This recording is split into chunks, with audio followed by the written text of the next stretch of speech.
Hey guys, this is EckhartsLadder. Hello and welcome to another Star Wars Legends lore video. Now, if you've already watched the recent Tapcaf transmissions episode on Heir to the Empire, you've probably got a pretty good introduction to the topic we're talking about today. However, if you haven't, I do have a Star Wars Legends book club style podcast. Basically every 2 weeks, we discuss a book in long form, we being my co-host Corey from Corey Loses / Corey's Datapad and I. And this week it was Heir to the Empire. Not next Thursday, but the one after that, we'll be covering Dark Force Rising, then of course The Last Command. You can find a link to the last episode and all prior ones down in the description, with links to the podcast on YouTube and also the audio providers like Spotify or iTunes. Anyway, today we'll be discussing battle meditation, which in my opinion is one of the coolest force powers around. It basically allows a powerful individual to influence those around them. Now, depending on the actual power of the person performing the battle meditation, and I guess also their intentions,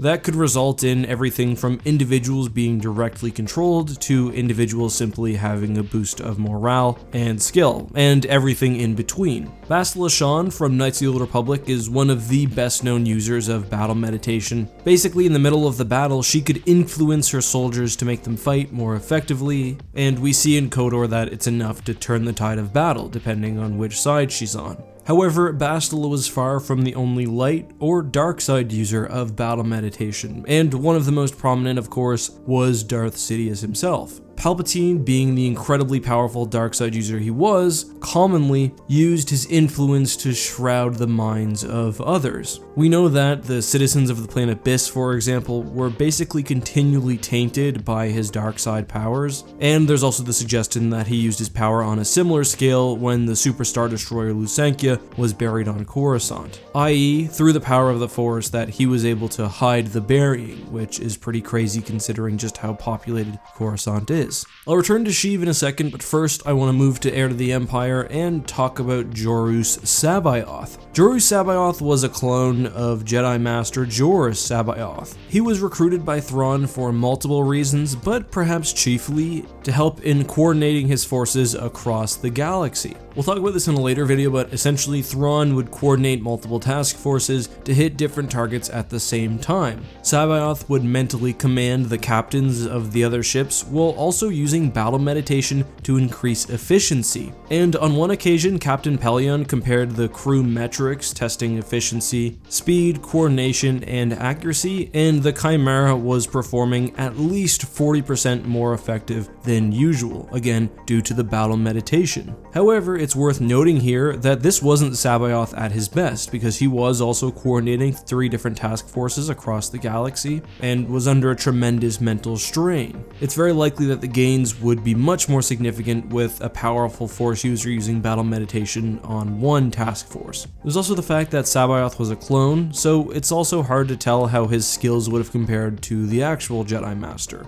Either way, C'baoth, even in his prime, wouldn't have stood next to Palpatine. However, that also points out one of the weaknesses of battle meditation, and that is over-reliance. Now, the following information hasn't been said objectively out of universe, but it's been postulated by Thrawn, which is pretty much confirming that it's accurate, and he points out that after the death of the Emperor that the rebel fleet fell apart, and this was due partially at least to the battle meditation. Now, I think most people probably understood this, but what's worth noting is that the fleet didn't return to their baseline effectiveness level, they essentially crumbled. There was, and I quote, a sudden loss of coordination between crew members and ships, the loss of efficiency and discipline, the loss, in short, of that elusive quality we call fighting spirit, resulting in, of course, the loss of the Executor, the last-minute TIE fighter incompetence that brought about the destruction of the Death Star itself, the loss of 6 other Star Destroyers, all in engagements none of them should have had trouble with, and just generally the loss totally of cohesion and effectiveness. Thrawn goes so far as to say that the Imperial fleet fought like cadets. This is largely because Palpatine didn't only sometimes use battle meditation, rather he was hands-on as much as possible. The fleet was essentially his puppet. He controlled them completely and constantly. So the Navy became dependent on the effects of his battle meditation, and once that faded, they didn't even have their baseline level to rely on. Part of this was also probably because of the trajectory of the war and the fact that the Rebel Alliance was such a difficult to nail down target, but the Emperor really did the Empire as a whole a disservice when he integrated himself so deeply in every aspect of its operation, although of course that was totally according to his plan. In fact, Palpatine's Dark Empire took this to an even further level. He increased the prominence of the dark side of the Force within the military, and even more directly controlled individual units, with Dark Jedi furthering his influence on the battle.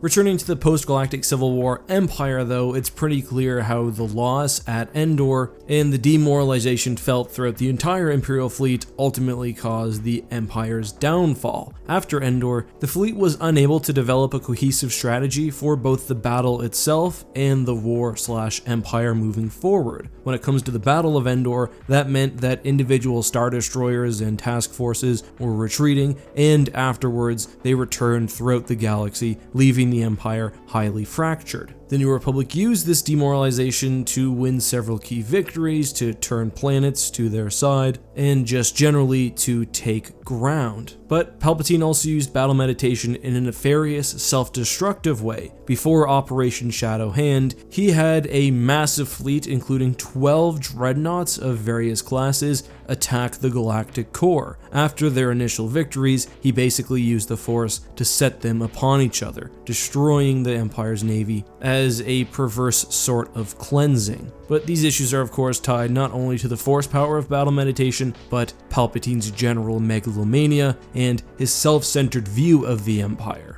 He's not the only commander, however, who relied on this sort of power. I think Jacen Solo, especially as Darth Caedus, relied heavily on a unique combination of battle meditation and flow walking. It allowed him to not only coordinate forces on a single or even multiple battlefields, but also allowed him to see the general progression of the war, the abstract future movements of fleets and forces, where the next battles would be, which targets the enemy would focus on, what he should do, all of which was used to guide his war strategy. Jacen was killed not long after assuming the mantle of Sith Lord, so his forces were never really affected the same way that Palpatine's were, but it would have been interesting to see, especially because arguably his military strategy relied even more heavily on battle meditation. But anyway, that's all I have to talk about for that topic. Today's hashtag AskEck question of the day comes from Whiskey Dawson, and I think maybe I've answered one of their questions before. He says, why did the Jedi ban marriage? Had they not, Anakin wouldn't have turned to the dark side. And I think that's exactly the point. The Jedi were far too doctrinal. They didn't really understand what people are actually like, what love is like, how